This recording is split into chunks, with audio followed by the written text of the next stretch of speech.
Jim Doyle gets a first-hand look at the mounting damage from flooding in Milwaukee earlier this week.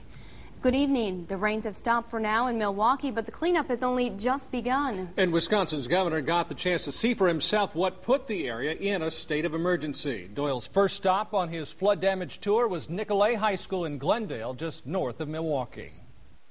This is what Nicolet High School looked like Thursday night, with floodwaters pouring into the school along Highway 43.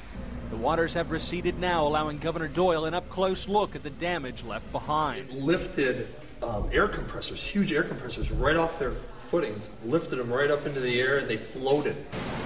Efforts have been ongoing the past 2 days to dry things out. The auditorium was soaked and the gymnasium floor was underwater. Doyle got to talk with crews working fast to save what they could at the school, but the damage here alone is estimated at more than $1 million. I don't think there's much question but that this will meet the federal disaster standards, and as soon as local governments have the opportunity to make the assessments, we will submit that application, and that will help local governments that have had to make extraordinary expenditures as a result of this, and also provide help for people who and businesses that may need it. In all, an estimated $28 million in damage has been calculated so far, involving public and private property.